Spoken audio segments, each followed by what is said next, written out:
Coming up on the Leadership Growth Podcast. If I'm coaching somebody and maybe we're talking about some things that their boss has asked them to start to change or to adapt or reshape in some way, and I may sit back and say, well, how do you feel about it? And the person is like, I could care less. I mean, I think it's just bunk. My boss wants me to change, and I might need to change for this promotion, but I don't want to do it.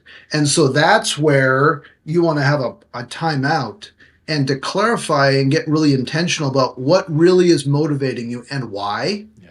And sometimes you need to dig deep or reframe and to appreciate alternative viewpoints as you then sit back and say, what really is motivating me? And do I want to kind of build up that motivation? Otherwise, no change will happen. All sorts of awareness and all sorts of desire, but you're not quite sure where and how, and it dies. Any potential for change dies there.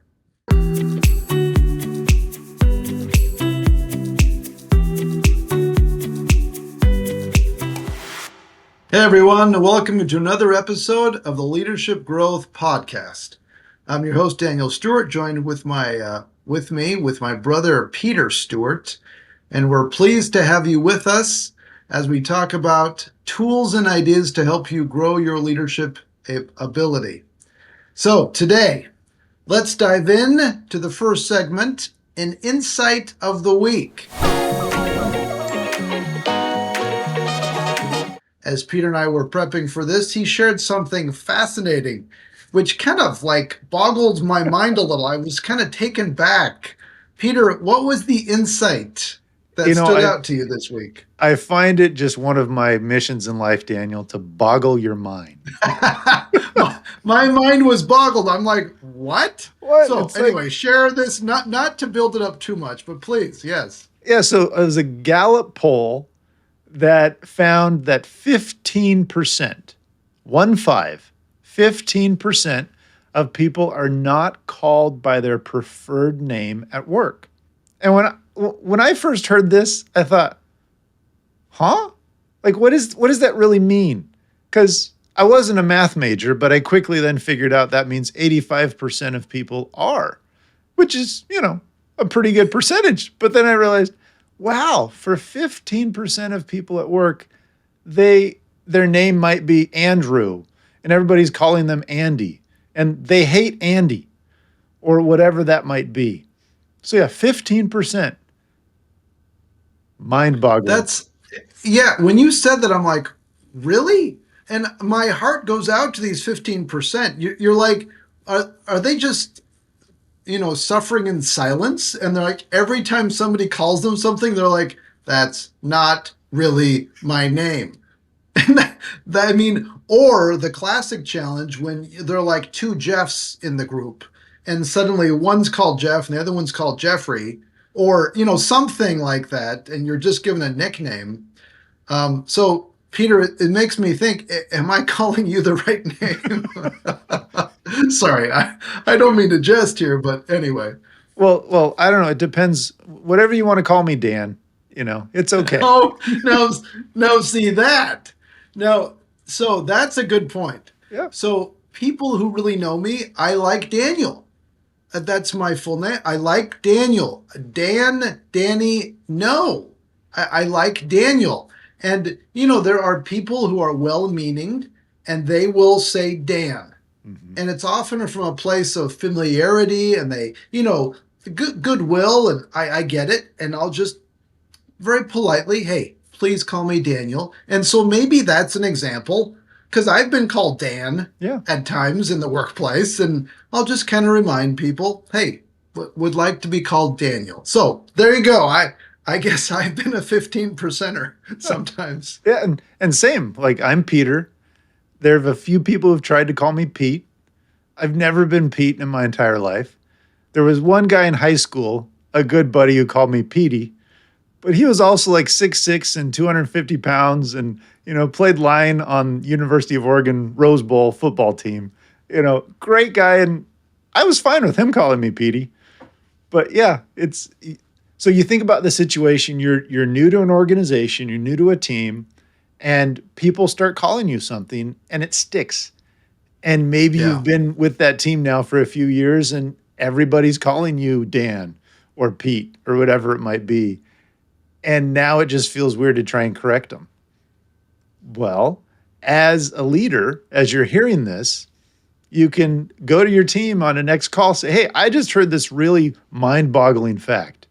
15% of people in the workforce are not called by their preferred names. Is there anybody here on this team who might be called something that they would rather be called something else? Yeah. Because we And want whether to it's be able to done do in a that. group setting Or, or one-on-one, it yep, is on a serious note, that is a very appropriate thing to be able to then ask. Because years ago I heard, what is the most beautiful thing that anybody can hear? And it's the sound of their name, yep, in terms of they are being recognized by who they are, how they want to be called. And that's a powerful thing that leaders and managers need to have with great clarity, knowing who that person is. And so much of that is represented with the name that they prefer to be called. That's a powerful thing. So, all joking aside, that's a powerful thing. And to be able to confirm that, to pronounce it correctly, to be able to address it properly, it then helps recognize and build that sense rapport. There's so many conversations on how to remember people's names, so many tips and techniques. This name is significant. So that's a great point. And for leaders and managers to kind of take a moment and confirm, am I calling the person the name that they want to be called? yep. And Fantastic point. yeah, and as you're saying that, and are we pronouncing it correctly? Especially as teams Correct. become more diverse, as we're trying to be much more sensitive to that. It's you want to be able to say it the best way and proper way that they prefer, that they're most comfortable with. So, Absolutely. okay. Oh, great point. So that's a little insight. So as we now shift, Daniel, to memory lane segment, I have two words for you. Two words, and let's see what memory this might trigger. The words are plotter pens. Plotter pens. So, for all the listeners, what Peter just said, plotter pen, you may be like, what in the world does that even mean? For Peter and I, we have a distinct memory. So, it is sitting down as a kid, watching this plotter device. It was an early version of a printer, and it had three or four distinct small little pens, and each a distinct color. And we would then insert a piece of paper. The plotter pens would then draw a beautiful graph on it, and then we'd put in a new piece of paper. And this is how we would then print out all of the 360-degree reports or other assessment reports for various clients. This was back 80s, 90s, before laser printing became really, and especially color laser printing. Oh, And yeah. we knew that we had to then watch the quality of those plotter pens with like an eagle eye. Because as soon as those plotter pens started to get a little dull or get a little smashed, then they weren't precise. Mm-hmm. And we had to stop and swap out for a new plotter pen so that every graph was exact and accurate and really sharp and clearly defined with the colors. Yeah. And it was fun watching the mechanism. I mean, the most analogous thing I think in today's world is watching a 3D printer. Go around it and build something with those lines. And because it's the single pen that would have this little carousel off to the side, and the little arm would grab one of the colored pens and it would draw, and it would stay in place while the paper moved underneath it. So it was really just a vertical movement of it. And then when it needed a new color, it would go back to the carousel, pick up the new one, watching it create all these graphs. And so that was just a fun memory of thinking about the 360 assessments, thinking about that old piece of technology that just, wow, blast from 3 decades plus ago. Thinking about Yeah. that and connected to, what was it, an IBM compatible 386 computer, which was like, oh, state of the art, brand new. And it would take forever to print out those reports. But anyway, plotters. Yeah. If you So haven't seen long. a plotter, maybe we can find some clip of what a plotter looks like. People can Google plotter. I think it was even HP that made it. Yeah, I think so. And but yeah, what stood out to me was the level of quality that we always needed to maintain Yeah. for every single graph and chart that was printed for any sort of assessment. High levels of quality, and we would then need to redo it if it was not that high level. So anyway, that was deeply ingrained, but I have the memory of the all of the all of the mechanical sounds. We should have you do that So sound yes. again. You did the impersonation of the plotter sound very well because it was this very much mechanical grinding Uh-huh. as it would shift over. So fun to think about. I Oh, bet too we could good. find one on eBay. Some Oh, old I'm plotter. confident. Yeah. Yeah, I don't know why we would want to find it, but I bet you we could find it. The harder part is probably finding the pens.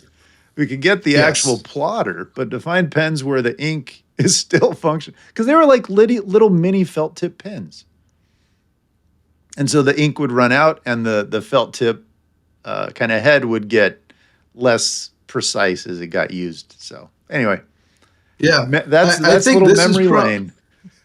and I think this is the point where listeners might be like, "That's interesting. Okay, get on to the get on to the real stuff." We're done with Okay, plotter pens. we're done with plotter pens. That's all good. Okay, so on to the topic at hand today: the 5 steps of personal change. And what we find is these 5 steps are so consistently needed, and there's a correct sequence in applying it. And anytime you want to make personal change in habits or behaviors, you need to follow these 5 steps. Yep. And if you are not successful in making personal change, inevitably one or more of these steps was not done well enough. And so we're going to go through these 5 steps. Listeners, as you're thinking through this, I want you to begin imagining something that you might want to shift, change, reshape in some way. Maybe it's a habit, maybe it's a behavior that you're thinking, what might I do differently in the future? And begin to think about how you might apply these 5 steps because they're critical. Mm-hmm. Critical. And we've seen the success of this consistently over decades, and we continue to use this to this day for personal development as well as applying to larger scale leadership development, organization development efforts to be able to help change behavior and to sustain it as well. And that last part of sustained change, and often as dad will share this, he'll label it the 5 steps of sustained change. Because it helps change stick. It really helps alter those behaviors, whether we're talking in a personal situation of a skill we're trying to build at home or change something in our personal life or in the professional setting. They're very much applicable. I found myself teaching these when I had therapy clients back in the clinic, talking about these steps of change because they're just foundational and they're very basic as you sit and we review them. It's like there's nothing rocket science about it, but oh, they're powerful as you think about them. So here are the 5 steps. 5 steps to change. First is awareness. You have to be aware that there's something that needs to change. Second is desire. There has to be some sort of desire to do something with it. Then third are skills and resources. You have to have access to the skills and resources necessary to make the change. And fourth is action. You have to put it into action. So it's awareness, desire, skill, resources, and action. So there we have the 5 steps of change. But Peter, you just gave 4 steps. I Where's the know. fifth one? Well, there's three types of people in this world: those who can count and those who can't. Oh my gosh, you really said that. I did. I just went there. Okay, thank you. So it's intentional to get you thinking because it's the fifth step that usually we forget. And it's that fifth step of support. We usually hit that wall after we put things into action. And the support is what really helps this all be lasting. So those are the five Yeah. steps: awareness, desire, skills and resources, action, and support. So let's dissect these a little bit more. Love it. And, you know, one way of illustrating this is to use something that a lot of us can relate to. And it's a weight loss or fitness example. And so if we use this as kind of an example to illustrate these five steps, so as we start off with the awareness piece, you may wake up and you're putting on a pair of pants and they're a little tighter. Awareness. Or you might be going up and up the stairs and you get a little out of breath and you're like, awareness. Any of these pieces of information that kind of help you recognize something is different than your expectations. And you think, oh, okay, maybe I'm not as fit as I would like to be. Maybe I'm not at the current shape that I would like to be in. All right? And you can have all sorts of awareness building, and yet it's lovely to increase awareness. And you can read all sorts of articles. You could watch documentaries, and you can get all sorts of awareness around what am I learning, how am I comparing myself to this? All right, lovely. However, no change is going to exist unless you go to the next step. And that next step is critical. Otherwise, as I mentioned, you can just keep learning all sorts of stuff. And this next step is the desire. How bad do you want it? What's the motivator? Peter, keep taking it from there. Yeah, you have to want to do something with the information. You know, maybe you're in the doctor's office and you have high blood pressure and you need to change something about your habit. You've been given that information, but what are we going to do with it? Is there some desire on an individual's part to change, to implement it, to alter a lifestyle, to alter a habit, to alter a behavior, to put forth the effort required to make that adjustment? That's where there is the desire. So that part is key. And it's actually one of the harder parts, well, virtually impossible to do for somebody else. You can't make them desire to do it. That's a good point. And to build on that, what we find is that there are two kinds of types of desire or motivation. The first, and that's the one that you're really talking about the most, is the internal motivation. It's internally focused, and you want it bad for yourself. And you've reached that point where you're like, I am going to do this. And it's that internal drive. That we find is the most effective. Although there is a second, and that is the external factor or the external motivator.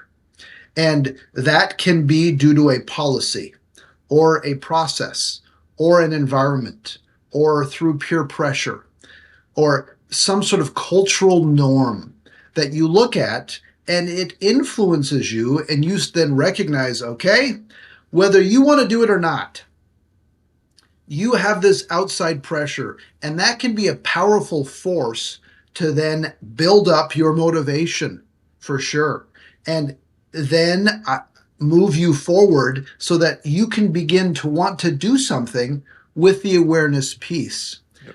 But I tell you, it's really important to then assess, what is my motivation here? Because, Peter, I'm sure you can have lots of examples. If I'm coaching somebody and maybe we're talking about some things that their boss has asked them to start to change or to adapt or reshape in some way, and I may sit back and say, well, how do you feel about it? And the person is like, I could care less. I mean, I think it's just bunk. My boss wants me to change, and I might need to change for this promotion. but I don't want to do it. And so that's where you want to have a timeout and to clarify and get really intentional about what really is motivating you and why. Yeah. And sometimes you need to dig deep or reframe and to appreciate alternative viewpoints as you then sit back and say, what really is motivating me? And do I want to kind of build up that motivation? Otherwise, no change will happen. All sorts of awareness and all sorts of desire, but you're not quite sure where and how, and Yeah. it dies. Any potential for change dies there. And that's where I'd really add on the external motivators for desire are sparks for change. They're the spark to initiate change, but they are not going to provide sustained change unless that external motivator is internalized. It is transitioned from something outside of you to something that you now have a desire to do, that you want to do. So it's having, as you were having that situation of a coaching conversation of, well, my boss just told me to do this. And, well, I don't want to do anything about it. It's like, okay, well, let's talk about this further. How can we use this to help identify something that you do care about to then build from? So Yeah. we could do a whole I, session on desire, and there's a whole line of intervention of questioning in the psychology realm called motivational interviewing, and it's this notion of it's how you help individuals progress through those stages of motivation by asking questions, by helping posture different outcomes next to each other and help them understand that. But it's a long process, and it's one of the few things that actually has research evidence behind it to improve somebody's motivation.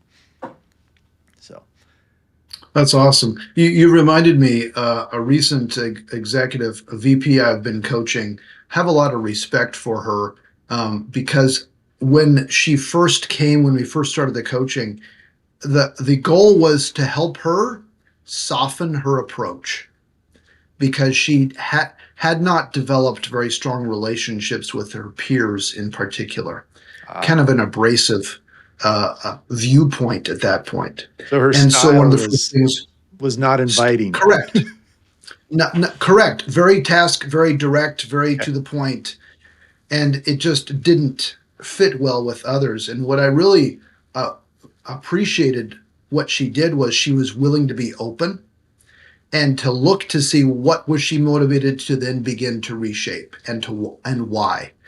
And we really did not dive in or start making progress until it was really internalized. So I love that spark. And then once it became an internalized thing and she saw the need for the business and people results to be able to be reshaped, or rather her behavior to be reshaped to accomplish the business and people results that she needed to do, then then we were able to start making some headway. So anyway, so awareness, desire, and then sometimes people will say, great, move into action. And we say, hold on. The third step is actually skills and resources. What do you then need to do? How do you build the muscle? How do you get the supplies, the equipment, be able to do something about it? Or even the knowledge of how to do something about it for those skills. Do you have those internally? Do you have that skill set, or is this something you're now needing to learn, to educate yourself on, to do? And it's looking at both the skills very much as the internal attributes, characteristics, talents that are inside somebody, and the resources are the access to things outside of them that would help enable that change to happen. So it's looking at it from both perspectives. And it's also, I think, worth noting that we're not putting that phrase of new in front of skills and resources. We get a little fixated and focused on what's the latest and greatest. What is the next craze? What is this new shiny object that's going to fix everything? More often than not, it's not some newfangled thing.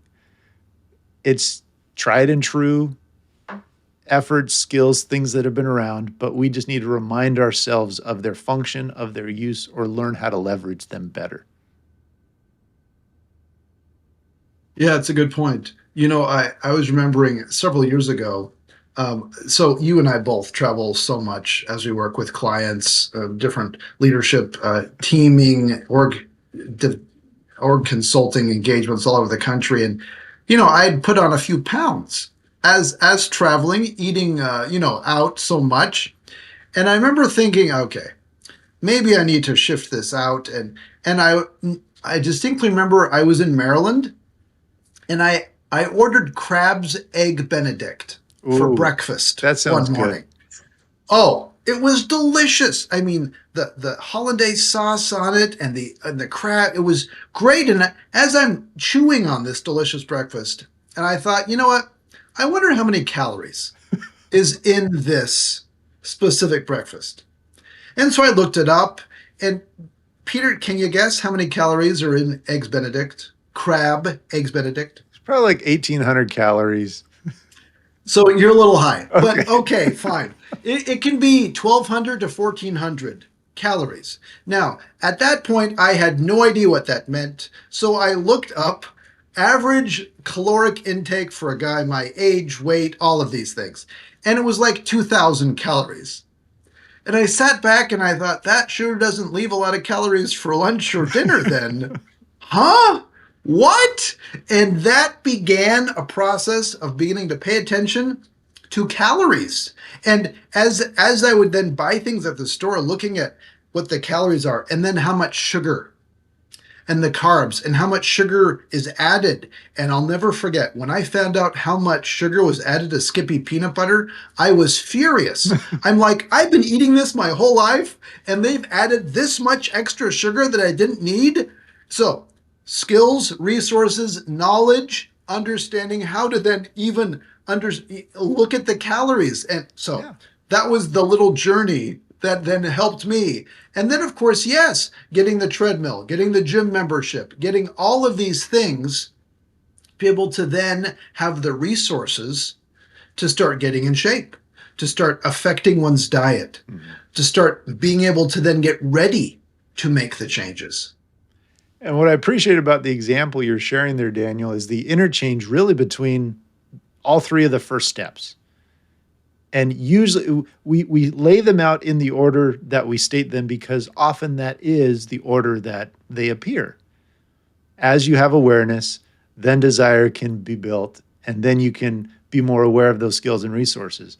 But as you engage in gathering and looking and having those skills and resources built, it can have that effect on building desire as well. It can further add to awareness. So there is that interplay between those three, but all of it stops if we're not doing anything with it. And that's why there's that fourth key step of action. We have to not just examine and love the books on the shelf. Oh, I want to learn all these things, so I've bought all these books. And they're sitting there. Aren't they beautiful? But nothing happens to get that information into our brain unless we actually open the book or we go and engage in the activity or whatever it might be. So putting it into action, setting that goal, writing it down, looking at the steps of how you're going to, progress toward that, that's huge. It's starting. It's getting the inertia from nothing to moving forward, progress toward that. Yeah. And it's also not getting 15 or 20 things to do. Why not? It's what are the couple of things that are realistic, Yeah. that are measurable, that you believe will actually help, that make sense to you. That's the key thing. Because sometimes you get the overachiever who's like, yeah, we got 2,500 things that we're going to tackle right now, and we got to do it all right now. And it's like, stop. What are the couple that make the most sense that you can focus on right now? How can you start making a difference today? How can you move the needle a little bit? What is reasonable? What is going to help overall? And what is going to get at the highest priority, the highest value add? And whether that's in the within your organization, within the marketplace, or at home at a personal level, Yeah. any of these sorts of things. Because if you want to suddenly like lose weight or get fit, or, it's not like I'm going to run a marathon next week. Whoa, how can I actually start running this week? Maybe 3 times for 15 minutes. Specific, measurable. Is it realistic? Yes. When are you going to do it? Okay, I'm going to run right before work. Or when I get home before dinner, I'm going to go. Something Yeah. that makes sense. And this is where I love the idea of like piggybacking on other habits so that you can then draw in. If you regularly have a habit in the morning of, during doing certain things, how can you then wake up a half hour early? And then plug into a reward of, yeah, your coffee is then waiting once you're done, half hour of walking on the treadmill. Great. Something to then build in a reason, but the actions need to be specific, not overwhelming, and something you can believe in. And then the other thing I'll mention is make sure that if you don't do it once, it's not a point where you're like, okay, I'm messed up. I cannot do it anymore. I'm done. I'm out. No, no, no. You just skipped once. So do it again the next time and keep going. Yeah. And it's that last part of, oh, I messed up, where we become our own enemy. And that pattern, we can feel like a failure. I didn't do it. I set this big lofty goal that I was going to get up every morning and work out for 45 minutes or whatever it might be, and you miss a day. And that's why we can then you can have that negative cycle of where we stop and our progress goes down, which is why the fifth step is so critical. Not only does it allow for somebody to help cheer us on, but it allows for that accountability. And that fifth step is support. We're sharing with somebody else, even if it's just one person, what our plan is, what our action is. We've described it to them and we've made that request. Will you follow up with me? Will you check in? How am I doing? Allow me to give you a report on it. And if you do mess up, fine. It's not the end of the world. We're humans, not robots. Like, that's expected. So then they're able to say, all right, well, that means you actually did it 3 out of 4 days. Well, that's 3 more times you would have done it if you didn't have a plan. So it's Correct. celebrating those small wins as you're moving forward, as you're looking at the getting that support and that help. So that's really how the change progresses. But you have to have that last piece to really have it sustained. Somebody who Yeah. is going to check in on you. And building on that, I often think of the support in 2 ways. First is you need that one-on-one personal interaction, somebody who cares enough about you, Yeah. that trusted partner, friend, colleague, spouse, whoever it is, coach, mentor. I often say somebody who loves you enough to hug you or kick you. Mhm. Metaphorically, of course, but to be able to, care about you and say, hey, I know you want to do this. How can I help you be able to do this? So that's the one way of support, that interpersonal. And then the other is the structural, the cultural, the societal, the policy procedure, the system. What is being reinforced? And if you go in and you're hanging out with others who are just eating nonstop and they're drinking and the calories, that's going to be a hard environment. And it's going to be not as helpful if you're trying to get in shape. There are things you can do to then recognize and be able to say, hey, these are some of the ways I need to do it. Please, on the personal level, help support, because these are important things. However, this support mechanism, as we've mentioned, it's one of the main reasons why actions fail. And we often will joke, regular gym goers, they love January 14th, or often the second Friday of every January, because that is typically when the new gym goers stop going. Yep. And the established gym goers are like, yes, I can have my old treadmill back, and there aren't going to be many people around anymore. Because oftentimes it's that support. It's we need that on the personal level and on the broader cultural structural level as well. So 5 steps critical, and I'll just share on the personal side of it. As I was several years ago trying to figure out the whole calories and the exercise, I also recognized I needed to move. Stress was building up, and I needed to then get exercise 3 times a week. I don't always do it, but that's been my goal for quite a long time, especially to run 3 times a week: Monday, Wednesday, Friday at 5 o'clock or so. That's the best time for me to go out and run. It's on my calendar. I tell people about it. My wife knows about it. I mean, it's out there to reinforce, and I do it as much as I possibly can. Yeah. And it's on your calendar. So even as a company, we don't schedule things during that time. We try very much to respect that. So let me share a professional example of this process as I was coaching an individual who was a very eager new leader. She had just been put in a position to lead a team of about 300 or 400 engineers. And she was the first female lead that this company had ever had of this group. Successful engineer in her own right, relatively young in her profession, in her career. Got feedback from a 360 that people thought she was angry a lot, that she was angry often. And as we were talking through this, I said, do you mind if I share an observation?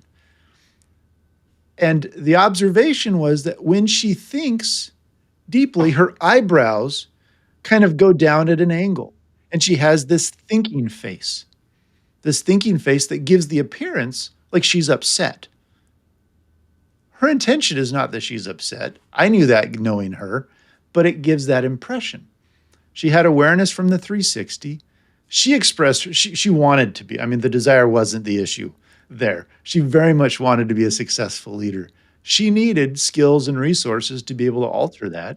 And that turned out to be some time in front of the mirror, having phone conversations in the mirror so that she could watch her face and her reaction to that, and sharing it with somebody else to then be able to provide that feedback real time during meetings if she started to have that kind of upset thinking face that she had.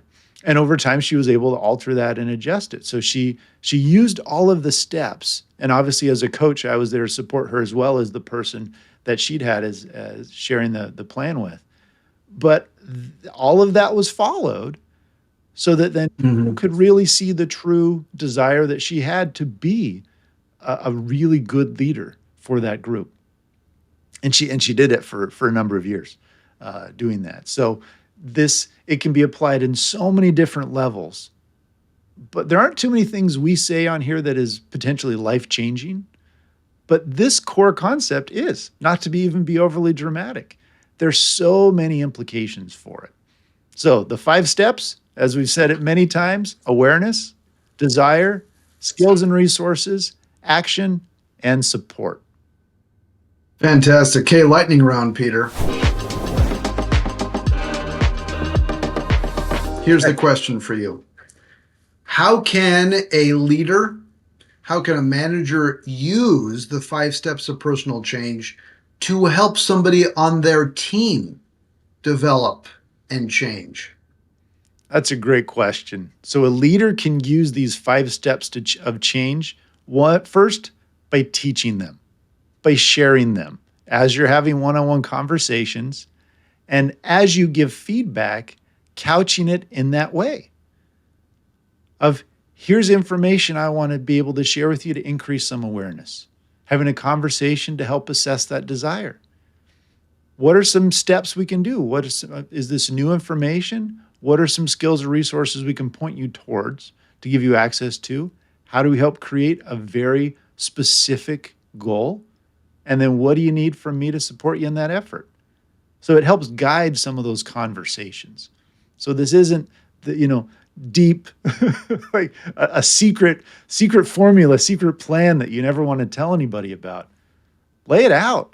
Keep it out in the open so you can use that to facilitate those development conversations. Okay, Daniel, question for you then is, how do you help somebody who doesn't feel like they have anybody to reach out to for support? Like they're just confused on who would really follow up with me? Yeah, that's a good one, especially as we've talked about the 5 steps of personal change. Support is the most critical element to be able to sustain it. And it's critical then to ask a person, all right, let's go quickly through who's your boss, who are the people on your team, who are your peers, and who are others in the organization who you actively work with. Let's map that. Let's identify who these people are. And let's go one more step. Who are the folks at home that you live with or that you see all the time? Who are the closest friends? Who are some of the folks who care most about you? Let's write that down. And what's remarkable is you start actually putting names out there. And then you can sit back and say, all right, out of these 10, 15, 20 names that you've captured, if you had to pick one person who could help support you on this specific action, who would it be? And what I find is getting specific, getting options out there, narrowing it down, that helps get the mind thinking about who they might want to leverage. And whether it is somebody end up there or it might spark somebody else, the point is to find out who might that person be, because inevitably there is that somebody out there, not to mention your own coach who can help support you as well. There's always somebody who can help support you as you're striving to then sustain personal change to achieve the business and people results that you need to achieve. Very, very well put. Well, in the spirit of the conversation we've had then, as you're listening to this, as we're speaking to our listeners now, as you're thinking, what is one thing that you can do different to improve some aspect of your job, of your life, whatever it might be? As you identify that one goal, who can you now share that goal with? What's the one thing you're going to try and do a little different? And then who can you share it with? As you answer those two questions and do it, it's sure going to increase the likelihood of that change happening. Fantastic. That is the invitation and challenge we leave with all of you. Thanks for joining us on the Leadership Growth Podcast. Please like and subscribe, and we'll look forward to having you join us on the next time. Take care, everyone. If you like this episode, please share it with a friend or colleague, or better yet, leave a review to help other listeners find our show. And remember to subscribe so you never miss an episode. For more great content, or to learn more about how Stewart Leadership can help you grow your ability to lead effectively, please visit stewartleadership.com.